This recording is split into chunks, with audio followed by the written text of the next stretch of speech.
ಸ್ನೇಹಿತರೆ ಎಲ್ರಿಗೂ ನಮಸ್ಕಾರ. ಮೊದಲನೇ ಬಾರಿಗೆ ಯಾರೆಲ್ಲ ನಮ್ಮ ವಾಹಿನಿಯನ್ನ ವಾಚ್ ಮಾಡ್ತಾ ಇದ್ರು ಕೂಡಲೇ ಸಬ್ಸ್ಕ್ರೈಬ್ ಮಾಡ್ಕೊಳ್ಳಿ. ಹಾಗೇನೆ ನಿಮ್ಮೆಲ್ಲಾ ಸ್ನೇಹಿತರಿಗೂ ಶೇರ್ ಮಾಡಿ. ಅಂಡ್ ವೆರಿ ಇಂಪಾರ್ಟೆಂಟ್ಲಿ ಸಬ್ಸ್ಕ್ರೈಬ್ ಆದ ನಂತರದಲ್ಲಿ ಬೆಲ್ ಐಕನ್ ಪ್ರೆಸ್ ಮಾಡಿ. ಓನ್ಲಿ ಬಿಕಾಸ್ ಆಫ್ ನಾವು ಮಾಡ್ತಕ್ಕಂಥ ಯಾವುದೇ ಹೊಸ ಅಪ್ಡೇಟ್ಸ್ ಫಸ್ಟ್ ನಿಮಗೆ ನೋಟಿಫಿಕೇಶನ್ ಮುಖಾಂತರವಾಗಿ ಬಂದು ತಲುಪಲಿಕ್ಕೆ ಈಸಿ ಆಗುತ್ತೆ.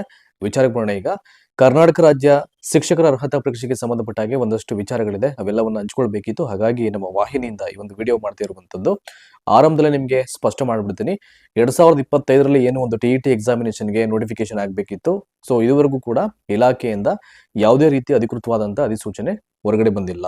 ಸೊ ಸೆಂಟ್ರಲ್ ಅಡ್ಮಿಷನ್ ಸೆಲ್ ಅಂತ ನಾವೇನು ಹೇಳ್ತೀವಿ, ಕೇಂದ್ರೀಯ ದಾಖಲಾತಿ ಘಟಕ ಅಂತ. ಸೊ ಅವರು ಆಲ್ಮೋಸ್ಟ್ ಎಲ್ಲಾ ಟರ್ಮ್ ನೋಟಿಫಿಕೇಶನ್ ಮಾಡ್ತಾ ಇದ್ರು. ಬಟ್ ಈ ವರ್ಷ ಇನ್ನೂ ಕೂಡ ಅದರ ಯಾವುದೇ ರೀತಿಯ ನೋಟಿಫಿಕೇಶನ್ ಬಗ್ಗೆ ಸ್ಪಷ್ಟತೆ ಇಲ್ಲ. ಸೊ ಅದನ್ನ ನಿಮಗೆ ಕ್ಲಾರಿಟಿನ ಕೊಡ್ತಾ ಇದ್ದೀನಿ ಆರಂಭದಲ್ಲೇ. ಅಂಡ್ ಇದಕ್ಕಿಂತ ಮುಂದುವರೆದಂತೆ ನೋಡಿ, ಪ್ರತಿ ವರ್ಷ ಒಂದು ಸಲ TET ಎಕ್ಸಾಮಿನೇಷನ್ ಕಂಡಕ್ಟ್ ಮಾಡಲೇಬೇಕು ಇಲಾಖೆಯವರು. So once in year. ಅದು ತುಂಬಾ ಬಿಜೆಪಿ ಗೌರ್ಮೆಂಟ್ ಇದ್ದಾಗ ಒಂದ್ಸಲ ಡಿಸ್ಕಸ್ ಆಗಿತ್ತು ಅದು. ಸೊ ಒಂದು ವರ್ಷಕ್ಕೆ 2 ಸಲ TET ಎಕ್ಸಾಮಿನೇಷನ್ ಕನ್ಫರ್ಮ್ ಮಾಡಬೇಕು ಅಂತ. ಬಟ್ ಅದು ಗೌರ್ಮೆಂಟ್ ಹೋಯ್ತು. ಬಟ್ ಹೊಸ ಗೌರ್ಮೆಂಟ್ ಫಾರ್ಮ್ ಆಯ್ತು. ಅದೇನೇ ಇರಲಿ, ಬಟ್ ವರ್ಷಕ್ಕೆ ಒಂದ್ಸಲ ಅಂತೂ TET ಕಂಡಕ್ಟ್ ಮಾಡಬೇಕು. ಒಂದು ಟರ್ಮ್ ಅಲ್ಲಿ ಮೇ ಬಿ ಆಗಸ್ಟ್ ಅಲ್ಲಿ ಎಕ್ಸಾಮಿನೇಷನ್ ಕಂಡಕ್ಟ್ ಆಗಿತ್ತು. ಕೆಲವೊಂದು ಟರ್ಮ್ ಅಲ್ಲಿ ಮೇ ಬಿ ಆಗಸ್ಟ್ ಎಂಡ್ ಅಲ್ಲಿ ನೋಟಿಫಿಕೇಶನ್ ಆಗಿ ನವೆಂಬರ್ ಹತ್ರ ಎಕ್ಸಾಮಿನೇಷನ್ ಡೇಟ್ ಅನೌನ್ಸ್ ಆಗಿತ್ತು. ಬಟ್ ತುಂಬಾ ಜನ ಏನ್ ಅನ್ಕೋತಾರೆ ಅಂದ್ರೆ, ಒಂದು ವರ್ಷದಲ್ಲಿ ಒಂದು ಮಂತ್ ಅಲ್ಲಿ TET ಎಕ್ಸಾಮಿನೇಷನ್ಗೆ ಕಾಲ್ಫರ್ ಆಯ್ತು ಅಂದ್ರೆ ಮುಂದಿನ ವರ್ಷವೂ ಕೂಡ ಅದೇ ತಿಂಗಳಲ್ಲಿ ನೋಟಿಫಿಕೇಶನ್ ಆಗುತ್ತೆ ಅಂತಕ್ಕಂಥದನ್ನ ತುಂಬಾ ಜನ ಒಂದ್ಸಲ ಅನ್ಕೊಂಡಿರೋ ಅನ್ಸುತ್ತೆ ಪಾಪ. ಸೊ ಹಾಗೆಲ್ಲ ಅನ್ಕೊಂಡು ಅವರ ಪ್ರಿಪರೇಷನ್ ಕೂಡ ಸಾಕಷ್ಟು ರೀತಿಯಲ್ಲಿ ಅವ್ರಿಗೆ ಕಂಫರ್ಟ್ ಝೋನ್ ಅಲ್ಲಿ ಯಾವ್ಯಾವ ಟೈಮ್ ಟೇಬಲ್ ಹಾಕೊಂಡು ಹೇಗೆ ಅಭ್ಯಾಸವನ್ನ ಮಾಡಬೇಕು ಅವೆಲ್ಲ ಸಿದ್ಧತೆಯನ್ನ ಮಾಡ್ಕೊಂಡಿದ್ರು ಅನ್ಸುತ್ತೆ. ಸೊ ಈಗ ಏಪ್ರಿಲ್ ಮಂತ್ ಕ್ಲಿಯರ್ ಆಯ್ತು. ಸೊ ಮೇ ಮಂತ್ ಎಂಡ್ ಆಗಿದೆ. ಜೂನ್ ಮಂತ್ ಕೂಡ ವಿತ್ ಇನ್ 2-3 ಡೇಸ್ ಅಲ್ಲಿ ಇದು ಮುಗಿತಾ ಇದೆ. ಈಗ ತುಂಬಾ ಜನರಿಗೆ ಡಿಸಪಾಯಿಂಟ್ ಆಗಿದೆ. ಸೊ ನಾನು ಹೇಳೋದು ಇಷ್ಟೇ. ಸೊ TET ಎಕ್ಸಾಮ್ ಅಂತೂ ವರ್ಷಕ್ಕೊಂದ್ಸಲ ನಾನು ಅವಾಗಲೇ ಹೇಳಿದಾಗೆ ಕಂಡಕ್ಟ್ ಆಗೇ ಆಗುತ್ತೆ. ಸೊ ದಯಮಾಡಿ ಮೊದಲನೇ ಪ್ರಯತ್ನದಲ್ಲೇ ನೀವು TET ಎಕ್ಸಾಮ್ ಅನ್ನ ಕ್ಲಿಯರ್ ಮಾಡ್ಕೊಳ್ಳೋದಕ್ಕೆ ನೀವು ಪ್ರಾಮಾಣಿಕ ಪ್ರಯತ್ನವನ್ನು ಪಡಬೇಕಾಗುತ್ತೆ. ಸೊ ಓನ್ಲಿ ಬಿಕಾಸ್ ಆಫ್ ನಿಮ್ಗೆಲ್ಲ ಗೊತ್ತಿರೋ ಹಾಗೆ ಈಗಾಗಲೇ ಸಾಕಷ್ಟು ಸಂಸ್ಥೆಗಳಲ್ಲಿ TET ಎಕ್ಸಾಮಿನೇಷನ್ ಅಂದ್ರೆ ಕಂಪಲ್ಸರಿ ಮಾಡಿಬಿಟ್ಟಿದ್ದಾರೆ. ಫಾರ್ ಎಕ್ಸಾಂಪಲ್ ಕೇಂದ್ರೀಯ ವಿದ್ಯಾಲಯ ಸಂಘಟನೆ ಅಂತ ನಾವೇನ್ ಹೇಳ್ತೀವಿ. ಸೊ ಅಲ್ಲಿ ಸೆಂಟ್ರಲ್ ಎಕ್ಸಾಮ್ಸ್ ಅನ್ನ ಅವರು ಕಡ್ಡಾಯ ಮಾಡಿದ CTET ಅನ್ನ. ಸೊ ನಮ್ಮ ಸ್ಟೇಟ್ ಅಲ್ಲಿ ಬರ್ತಕ್ಕಂಥ ಕೆಲವೊಂದು ಈ ತುಂಬಾ ರೆಪ್ಯೂಟೆಡ್ ಸಂಸ್ಥೆಗಳು ಅಂತ ಏನಿರುತ್ತೆ ಎಜುಕೇಶನ್ಗೆ ಸಂಬಂಧಪಟ್ಟಿದ್ದು, ಅಲ್ಲಿಯೂ ಕೂಡ TET ಕಂಪಲ್ಸರಿ ಮಾಡಿದ್ದಾರೆ. ಆಮೇಲೆ ಕೆಲವೊಂದು ಕಡೆ ಎಲ್ಲ ವಸತಿ ಶಿಕ್ಷಣ ಸಂಸ್ಥೆಗಳು ಅಂತ ನಾವೇನ್ ಕರಿತೀವಿ, ಅಲ್ಲೂ ಕೂಡ ಎಲಿಜಿಬಲ್ ಎಕ್ಸಾಮಿನೇಷನ್ ಕಂಡಕ್ಟ್ ಮಾಡಿದ್ದಾರೆ. ಯಾಕಂದ್ರೆ ಇದು ವರ್ಷ ಕಳೆದಂತೆ ಏನಾಗುತ್ತೆ, ಸೊ ಹೇಗೆಲ್ಲ ಯಾವ್ಯಾವ ಸಂಸ್ಥೆಗಳಲ್ಲಿ ಅಥವಾ ಯಾವ್ಯಾವ ಶಾಲೆಗಳಲ್ಲಿ ಟೀಚರ್ಸ್ ಆಗಿ ವರ್ಕ್ ಮಾಡಬೇಕು ಅಂದ್ರೆ, ಅದು ಅರೆಕಾಲಿಕ ಶಿಕ್ಷಕರು ಅಥವಾ ಪೂರ್ಣ ಪ್ರಮಾಣದ ಶಿಕ್ಷಕರು, ಸೊ ಇವೆಲ್ಲ ವೃಂದಗಳಲ್ಲಿ ವರ್ಕ್ ಮಾಡಬೇಕು ಅಂತಂದ್ರೆ ಸೊ ಹೇಳಿಕ್ ಬರಲ್ಲ ಅದು.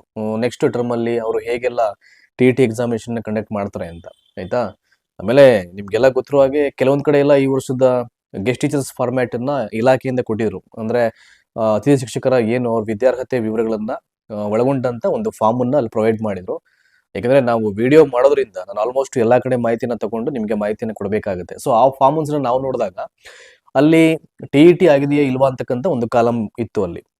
ಸೊ ಆಗಿರೋರು ಅಲ್ಲಿ ಟಿಕ್ ಹಾಕ್ತಾರೆ. ಸೊ ಎಷ್ಟು ಮಾರ್ಕ್ಸ್ ನ ತಗೊಂಡಿದ್ದಾರೆ ಅದನ್ನ ಮೆನ್ಷನ್ ಮಾಡ್ತಾರೆ. ಯಾವ ವರ್ಷ ಕ್ಲಿಯರ್ ಆಗಿತ್ತು ಅದನ್ನ ಅವರಲ್ಲಿ ಮೆನ್ಷನ್ ಮಾಡಿರ್ತಾರೆ. ಸೊ ಹೇಳಲಿಕ್ಕೆ ಬರಲ್ಲ ಸೊ ಯಾವಾಗೆಲ್ಲ TET ಎಕ್ಸಾಮಿನೇಷನ್ ಯಾವ್ದಕ್ಕೆ ಕಂಪಲ್ಸರಿ ಆಗುತ್ತೆ ಅಂತ. ಸೊ ಹಾಗಾಗಿ ದಯಮಾಡಿ ಮೊದಲನೇ ಅಟೆಂಪ್ಟ್ ಅಲ್ಲೇ ಮ್ಯಾಕ್ಸಿಮಮ್ ಕ್ಲಿಯರ್ ಮಾಡ್ಕೊಳ್ಳಿಕ್ಕೆ ನೀವು ಟ್ರೈ ಮಾಡ್ಲೇಬೇಕಾಗತ್ತೆ.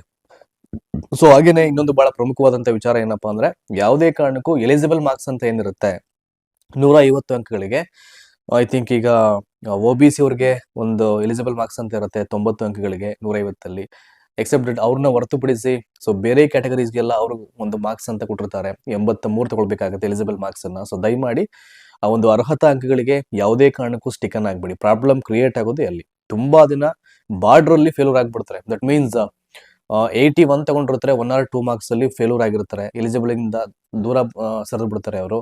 ಸೊ ಹಾಗೇನೆ ಅಗೈನ್ 90 ಮಾರ್ಕ್ಸ್ ಎಲಿಜಿಬಲ್ ಯಾರಿಗಿದೆಯೋ ಅವ್ರಿಗೆಲ್ಲ 89, 80 ತಗೊಂಡು ತುಂಬಾ ಡಿಸಪಾಯಿಂಟ್ಮೆಂಟ್ ಪಟ್ಟಿರೋದುಂಟು, ಸಫರ್ ಆಗಿರೋದುಂಟು.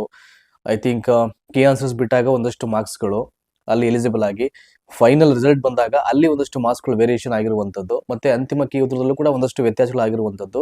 ಎವ್ರಿ ಇಯರ್ ಕೂಡ TET ಎಕ್ಸಾಮಿನೇಷನ್ ಕಂಡಕ್ಟ್ ಮಾಡಿದಾಗ ಈ ಎಲ್ಲ ಸಮಸ್ಯೆಗಳು ಸರ್ವೇ ಸಾಮಾನ್ಯವಾಗಿ ಬರುತ್ತೆ.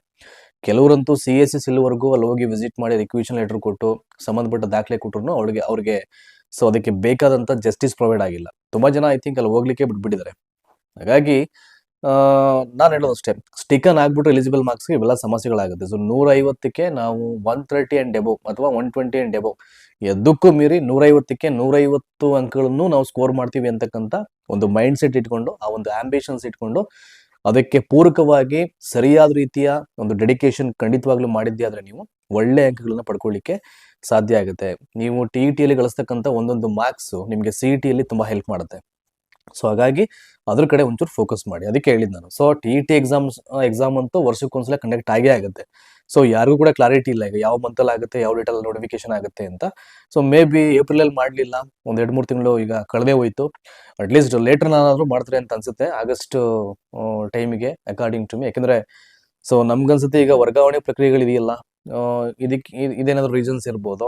ಆಮೇಲೆ ಇನ್ನೊಂದು ಇಂಟರ್ನಲ್ ರಿಸರ್ವೇಷನ್ಗೆ ಸಂಬಂಧಪಟ್ಟ ಹಾಗೆ ಇದಕ್ಕೂ ಸಂಬಂಧ ಇಲ್ಲ ಅಂತ ನಾನು ಅನ್ಕೊಂಡಿದ್ದೀನಿ. ಅದು ಒಳ ಮೀಸಲಾತಿ ಬಂದು ನಿಮಗೆ ಡೈರೆಕ್ಟ್ ರಿಕ್ರೂಟ್ಮೆಂಟ್ಸ್ ಮಾಡ್ಲಿಕ್ಕೆ ಸಂಬಂಧಪಟ್ಟಂತ ರಿಸರ್ವೇಷನ್ಸ್ ಕೋಟಾಕ್ಕೆ ಇದಾಗುತ್ತೆ. ಸೊ ಇಲ್ಲಿಯೂ ಕೂಡ ಅದನ್ನ ಮಾಡ್ತಾರೋ, ಇದಕ್ಕೂ ಅದನ್ನ ಐ ಥಿಂಕ್ ಒಳಪಡಿಸ್ತಾರೋ, ಅದು ಇನ್ನೂ ಯಾವುದೇ ರೀತಿಯ ಮಾಹಿತಿ ಬಂದಿಲ್ಲ ಅದಕ್ಕೆ ಸಂಬಂಧಪಟ್ಟ ಹಾಗೆ. ನನ್ನ ಪ್ರಕಾರವಾಗಿ ಇದು ಅರ್ಹತಾ ಪರೀಕ್ಷೆ ಆದ್ರಿಂದ ಇದಕ್ಕೂ ಸಂಬಂಧ ಇಲ್ಲ ಅಂತ ಅನ್ಕೊಂಡಿದ್ದೀನಿ ನಾನು. ನೋಡ್ಬೇಕು ಸೊ ಇಲಾಖೆಯವರು ಹೇಗೆಲ್ಲ ಅದನ್ನ ನಿರ್ಧಾರವನ್ನ ಮಾಡ್ತಾರೆ. ಐ ಥಿಂಕ್ ಅಲ್ಲಿ ಕನ್ಸರ್ನ್ ಸೆಕ್ರೆಟರೇಟ್ ಆಗಿರ್ಬೋದು, ಕನ್ಸರ್ನ್ ಡಿಪಾರ್ಟ್ಮೆಂಟ್ ಆಗಿರ್ಬೋದು, ಅಲ್ಲಿ ಇರ್ತಕ್ಕಂಥ ನುರಿತ ಒಂದು ಟೀಮ್ ಅಂತ ಏನಿರುತ್ತೆ, ಸೊ ಅವ್ರ ಸಮ್ಮುಖದಲ್ಲಿ ಇವೆಲ್ಲವೂ ಕೂಡ ಡಿಸ್ಕಸ್ ಆಗಿ ಒಂದು ಸುತ್ತೋಲೆಯ ರೂಪದಲ್ಲಿ ಬರಬೇಕು. ಏನಾದರೂ ಚೇಂಜಸ್ ಮಾಡಿದ್ರೆ ಅವರು ಇಂಟರ್ನಲ್ ರಿಸರ್ವೇಷನ್ಸ್ ಅನ್ನ ಯಾವುದಕ್ಕೆ ಒಳಪಡಿಸಬೇಕು ಬೇಡ ಅನ್ಲಿಕ್ಕೆ ಸಂಬಂಧಪಟ್ಟ ಹಾಗೆ. ಬಟ್ ಏನೇ ಇರಲಿ, ಸೊ ದಯಮಾಡಿ ಮೊದಲನೇ ಅಟೆಂಪ್ಟ್ ಅಲ್ಲೇ TET ಎಕ್ಸಾಮಿನೇಷನ್ಸ್ ಅನ್ನ ನೀವು ಮ್ಯಾಕ್ಸಿಮಮ್ ಕ್ಲಿಯರ್ ಮಾಡ್ಕೊಳ್ಳಿಕ್ಕೆ ಪ್ರಯತ್ನ ಮಾಡಿ. ಸೊ ಅದಷ್ಟೇ ನಾನು ಹೇಳಲಿಕ್ಕೆ ಇಚ್ಛೆ ಪಡ್ತೇನೆ. ಸೊ ಅದು ಏನಕ್ಕೆ ಕ್ಲಿಯರ್ ಮಾಡ್ಕೋಬೇಕು ಮೊದಲನೇ ಪ್ರಯತ್ನದಲ್ಲಿ ಅಂತಲೂ ಕೂಡ ನಿಮಗೆ ಇಲ್ಲಿಗೆ ಇದುವರೆಗೂ ಹೇಳಿದನ್ನು ಅರ್ಥ ಮಾಡಿಸ್ತೀನಿ. ಸೊ ದಯಮಾಡಿ ಒಂದು ಒಳ್ಳೆ ಟೈಮ್ ಟೇಬಲ್ ಹಾಕೊಂಡು ನೀವು ಪ್ರಿಪ್ರೇಷನ್ ಸ್ಟಾರ್ಟ್ ಮಾಡಿ. ಈಗಾಗಲೇ ಓದ್ತಾ ಇರೋರು ಯಾವುದೇ ಕಾರಣಕ್ಕೂ ಬಿಡ್ಲಿಕ್ಕೆ ಹೋಗ್ಬೇಡಿ, ಇನ್ನೂ ತುಂಬ ಚೆನ್ನಾಗಿ ನೀವು ಓದ್ತಾ ಇರಿ.